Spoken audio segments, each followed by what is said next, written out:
ఉన్న బంగారాన్ని విడిపించి ఆ రోజు ఆన్లైన్ రేటుకే మేము కొంటాం. Sharma gold company.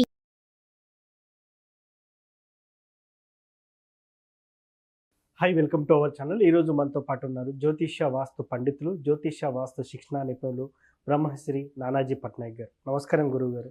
శ్రీమాత్రే నమః. సార్, అక్షయ తృతీయ మే 10వ తేదీన అక్షయ తృతీయ ఉంది. చాలామంది బంగారం కొనొద్దు, వెండి కొనాలని అంటున్నారు. కొంతమంది నీకు నచ్చింది దానం చేస్తే అది 10 రెట్లు తిరిగి వస్తుంది అని అంటున్నారు. సో దీంట్లో ఏం చేయాలి, ఏం చేయకూడదు? ముఖ్యంగా అక్షయము అంటే క్షయము కానటువంటిది. సింపుల్గా అర్థం చేసుకోవాలి. ఎందుకు క్షయం కాదు? ఆ రోజు ఉండేటువంటి తిథి ఎలా ఉంది, ఆ రోజు ఉండేటువంటి ప్లానటరీ పొజిషన్స్ ఏమిటి అనే దాని మీద మన మహర్షులు దాని మీద అధ్యయనం చేసి ఈరోజు ఇది చేసుకుంటే బాగుంటుంది అనేటువంటి చెప్పారు. అయితే బంగారం కొనుక్కోవడం దోషమేమి కాదు, హ్యాపీగా కొనుక్కోండి, తప్పేం లేదు దానివల్ల. కాకపోతే ఆ రోజు కొనుక్కోవాలనే సిద్ధాంతం ఏమీ లేదు అనేటువంటిదే చెప్తూ ఉంటారు శాస్త్రాల్లో కూడా. నాట్ మ్యాండేటరీ ఏం కాదు, మీరు కొనుక్కోండి, తప్పేం లేదు. అంటే వీళ్ళ ఆలోచన ఏమిటంటే బంగారం కొనుక్కుంటే కాస్త ఆ రోజు కొనుక్కుంటే ఎప్పుడు కొనుక్కుంటూ ఉంటాం కదా. ఎప్పుడు కొనుక్కుంటామంటే ఏమిటి దాని అర్థం? మనం ఫైనాన్షియల్గా బాధపడకుండా ఉంటాం కదా అని ఒక చిన్న ఆశతో కొనుక్కుంటారు, తప్పే ఉందండి అందులో. సో కొనుక్కోండి, కొనుక్కునే వాళ్ళు కొనుక్కోండి. కాకపోతే ఏం చేయాలి అంటే ఆ రోజు శాస్త్రంలో చెప్పినటువంటిది మనం చూడండి. ఇప్పుడు ఉన్నాము, ఈ మనుష్య జన్మలో ఉన్నాము. నీళ్ళు కావాలంటే పోయి కొనుక్కొని వస్తాం, 20 రూపాయల బాటిల్, లేకపోతే ఇంట్లో ఆఫీస్లో ఉన్నది ఇంట్లోనూ తాగుతాం. వేరే జీవికి వాటర్ కావాలంటే పరిస్థితి ఏంటండి? అవును, ఒక పక్షిగా పుట్టాడు ఎవరో, ఈ జన్మ అయిపోయి పక్షిగా పుట్టాడు మనిషి. వాటర్ కావాలంటే ఎంత కష్టం అనుకుంటున్నారు? అవును, అసలు ఎక్కడుందో ఇన్ఫర్మేషన్ లేదు. వాటర్ ప్లేసెస్లో ఉండే పక్షులకైతే పర్లేదు, కానీ మామూలుగా సిటీలో ఎక్కడ దొరుకుతుంది? దాహంతో అలమటించిపోతుంది. ఏ జీవరాశికైనా కూడా వాటర్ ఈజ్ మోస్ట్ ఇంపార్టెంట్. కాబట్టి నువ్వు ఈ జన్మలో మనిషిగా పుట్టావు, రేపొద్దున నువ్వు చిలకగా పుడతావో, పక్షిగా పుడతావో, లేకపోతే ఇంకోటి ఏదో సర్పంగా పుడతావో మనకు తెలియదు. దాహం అయితే వేస్తుంది ప్రతి జీవరాశికి. ఇట్లాంటి ఎండాకాలం ఇంకా అలమటించిపోతాడు. అలాంటప్పుడు నువ్వు గనక ఈ అక్షయ తృతీయ నాడు గనక నువ్వు నీటి కుండని దానంగా ఇచ్చినట్లయితే, నీరు పోసి ఇచ్చినట్లయితే, నీకు ఏ జన్మ ఎత్తినా కూడా ఒకటి నీటికి లోటు ఉండదు, ఓకే, మానసికంగా పడే ఇబ్బందికి లోటు ఉండదు. ఎందుకంటే నీరుకి కారకుడు చంద్రుడు. కాబట్టి నువ్వు ఏ జన్మ ఎత్తినా, ఇప్పుడు చూడండి, మనం ఎన్ని డబ్బులున్నా మానసికంగా ఇబ్బంది పడుతున్నాం అనుకోండి, ఏం లాభం? ఎన్ని బిల్డింగ్లు ఉంటే ఏం లాభం అండి, ఎన్ని కార్లు ఉంటే ఏం లాభం అండి అంటాం, అంతే కదా. మానసికంగా మనకి స్ట్రెస్ సరిగ్గా లేదనుకోండి, ఉద్యోగం మానేస్తాడు మనిషి. నాకు ఇక్కడ మెంటల్గా బాగాలేదంటాడు. అంటే మనసుకు అంత ప్రాధాన్యత ఉంది. చంద్ర సంబంధించినటువంటి దానం ఏదైతే ఉందో మీకు మానసిక ప్రశాంతతనిస్తుంది. అందుకని ఏం చెప్పారంటే శాస్త్రంలో, నీటి కుండని దానంగా ఇవ్వయ్యా.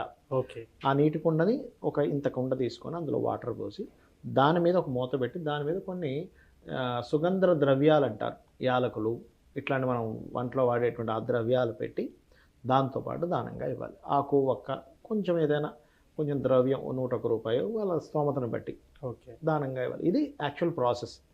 ఇలా కాకుండా ఇంకొకటి కూడా ఉంది దీంతో పాటు చేయవలసింది. ఏమిటది అంటే, మనం ఈ జన్మలో కొన్ని అనుభవిస్తూ ఉంటాం. అంటే ఎలాంటివి? ఉద్యోగం లేదనో, వివాహం అవ్వట్లేదనో, లేకపోతే ధనం సంపాదించలేకపోతున్నామనో, లేకపోతే అనారోగ్యంతోనో, రకరకాలు ఉంటాయి. అన్నదమ్ములతో గొడవలో ఏదో ఒకటి. ఎందుకు అనుభవిస్తున్నాం ఈ జన్మలో అంటే, పాస్ట్ లైఫ్లో దానికి సంబంధించినటువంటి చేయాల్సిన పుణ్యం చేయలేదు, పాపం చేసాం ఏదో సంథింగ్, అందుకని ఇప్పుడు అనుభవిస్తున్నాం. అంటే ఏమిటి? ఆల్రెడీ పాస్ట్ లైఫ్లో దానికి సంబంధించినటువంటి పుణ్యం లేకపోవడం ఇప్పుడు అనుభవిస్తున్నాం. అంటే ఇంకా నెక్స్ట్ జన్మలకు కూడా అది కంటిన్యూషన్ అయ్యే ఛాన్స్ ఉంటుంది. సో దీన్ని దృష్టిలో పెట్టుకొని దానికి సంబంధించిన దానం అంటే చిన్న ఎగ్జాంపుల్స్ కొన్ని చెప్తాను. ఇప్పుడు ఎగ్జాంపుల్, మనకి రెస్పెక్ట్ దొరకట్లేదు, అంటే మనల్ని అందరూ అవమానిస్తున్నారు, మనకి ఇవ్వాల్సిన గౌరవం ఇవ్వట్లేదు అనుకోండి. దానికి కారణం ఏంటంటే, పాస్ట్ లైఫ్లో మనం ఎవరికో రెస్పెక్ట్ ఇవ్వలేదు. అది ఆ కర్మ ఈ రూపంలో వచ్చింది. అంటే ఏమిటి? ఇక్కడ సన్ వీక్గా ఉన్నాడు, వాళ్ళకి గోధుమలు దానంగా ఇవ్వాలి. అలాంటప్పుడు అప్పుడు ఏమవుతుంది? ఈ జన్మలో కొంత మీకు రెస్పెక్ట్ దొరకాల్సినంత దొరుకుతుంది. అది నెక్స్ట్ జన్మలకు కూడా ఈ జన్మలో మీరు ఆ పాపాన్ని పోగొట్టుకుంటారు. గోధుమలు, ఎరుపు రంగు వస్త్రము, గోధుమలు ఇవ్వాలి. ఓకే, మానసికంగా ఇబ్బందులు ఉన్నప్పుడు ఇందాక నేను చెప్పినటువంటి వాటర్తో పాటు బియ్యము కూడా దానంగా ఇవ్వాలి. ఓకే, బియ్యము, తెలుపు రంగు వస్త్రము.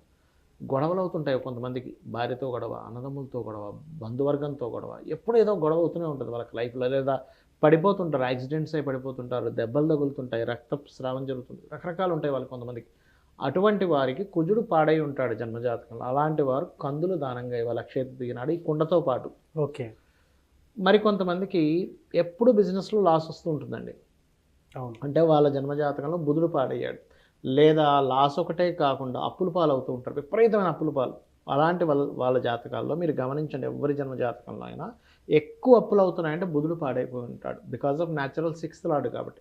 అటువంటి వారు ఈ దానం ఇచ్చి కాసేపు కూర్చొని అక్షయ తృతీయ నాడు కనుక ఓం అపర్ణాయ నమః మంత్రం చదివారంటే అద్భుతంగా పనిచేస్తుంది. ఓకే. మరి కొంతమందికి ఎప్పుడూ ధనహీనత ఉంటుంది, అప్పులు ఉండడం ఒక ఎత్తు అయితే అసలు మనీయే ఉండదు, వాళ్ళు సంపాదించలేకపోతుంటారు. అలాంటప్పుడు బొబ్బర్లు దానంగా ఇవ్వాలి. బొబ్బర్లు లేకపోతే ఏదైనా తీపి పదార్థాన్ని తయారు చేసి కొంతమందికి పంచడం కానీ చేయాలి. అప్పుడు ఏమవుతుంది అంటే ఫైనాన్షియల్ ఇబ్బంది ఏదవుతుందో తగ్గుతుంది. ఓకే. అలాగే మరి కొంతమందికి రోగాలు ఉంటాయి, ఎప్పుడు ఏదో ఒక రోగం, పుట్టినప్పటి నుంచి ఏదో ఒక హెల్త్ ఇష్యూ ఎదుర్కొంటూనే ఉంటారు వాళ్ళు.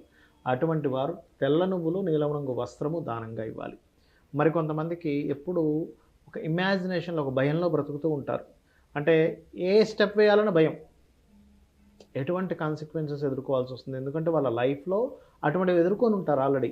చాలా చూశాను సార్, చాలా ఇబ్బంది పడ్డానండి, నాకు ఈ లైఫ్లో అసలు నేను ఏ స్టెప్ వేయాలన్న భయంలోకి వెళ్ళిపోయానంటారు. అలాంటి వాళ్ళు మినుములు దానంగా ఇవ్వాలి. అంటే రాహుగ్రహం ప్రభావం బాలేదు వాళ్ళ దగ్గర. మీరు గమనించండి, ఇప్పుడు ప్రజెంట్ మీన రాశి వారికి, మీన లగ్నం వారికి రాహు లగ్నంలో సంచరిస్తున్నాడు. ఇందాక కూడా ఒక కాల్ మాట్లాడాను, ఆయన ఒకటే అంటున్నాడు, అవసరం మీరు చెప్పింది కరెక్టే, నాకు అసలు ఏం చేయాలన్న భయం పిచ్చి పిచ్చిగా ఉందన్నాడు, బికాజ్ ఆఫ్ రాహు యొక్క ప్రభావం వల్ల. అలాంటి వాళ్ళు మినుములు దానంగా ఇవ్వాలి, దుర్గా ఆరాధన చేయాలి. కొంతమందికి ప్రతిదీ ఆటంకమే, మీరు ఏం చేయాలన్నా ఆటంకం ఏర్పడుతూ ఉంటుంది, సమస్య ముందే మొదలవుతుంది. అసలు ఏదో షాప్ పెడదాం అనుకుంటున్నాం, దానికంటే ముందు ఇంకోటి ఇంట్లో ఏదో అవుతుంది, లేకపోతే ఇంకోటి ఏదో అవుతుంది, ఇంకోటి అసలు ముందుకే కదలదు. ఎందుకు? పాస్ట్ లైఫ్లో ఇంకొకడు ఎవరో ఏదో చేయబోతుంటే ఈయన అడ్డం పడ్డాడు, పోయి పుల్ల పెట్టాడు, పుల్ల పెట్టాడు, భలే వాడు వాడు పుల్ల పెట్టాడు, ఇక్కడికి ఆ పుల్లలు వచ్చన్నీ పడతాయి. అందుకని ప్రతిదీ కర్మే వేధిస్తూ ఉంటుంది. 100% కర్మే, అందులో డౌట్ లేదు.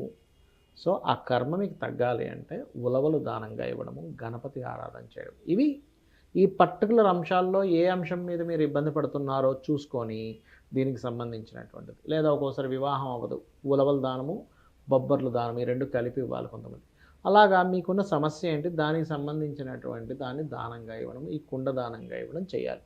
ఇక బంగారం కొనుక్కుంటాను అంటే కొనుక్కోండి, కానీ శాస్త్రంలో చెప్పింది ఏంటంటే నువ్వు బంగారం కొనుక్కొని అమ్మవారి దగ్గర పెట్టి, అమ్మ నీ వల్ల నేను కొనుక్కోగలిగానని, ఇంకా మీకు బాగా ఎక్కువ డబ్బులు ఉంటే ఇంత బంగారమైన దానంగా ఇవ్వాలి. అయితే ఈ బంగారం దానం తీసుకునే విషయంలో చాలామంది శనిదానం అనగానే భయపడతారు, కానీ బంగారం దానంగా నేను తీసుకుంటా అంటారు. కానీ చాలామందికి తెలియని విషయం ఏంటంటే నువ్వు బంగారం దానం తీసుకుంటే చాలా గాయత్రి చేయాలి, అంత ఈజీ కాదు,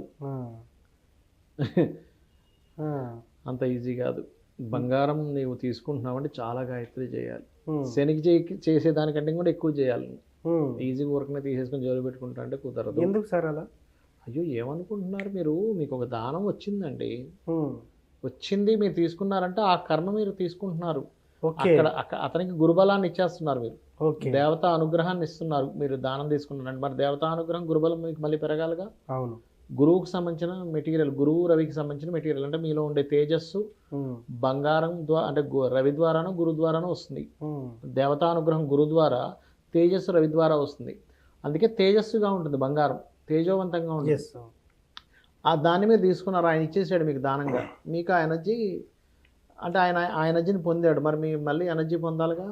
అందుకని జపం చేసుకోవాలి, త్రికాల సంధ్యావందనం చేసే వాళ్ళకి ఇస్తే మంచిది అది. ఓకే. అది. సో ఫైనల్లీ అక్షయ తృతీయ రోజు మీరు చెప్పిన అంశాలు పాటిస్తే లైఫ్ అంతా కలర్ఫుల్ ఖచ్చితంగా బాగుంటుంది.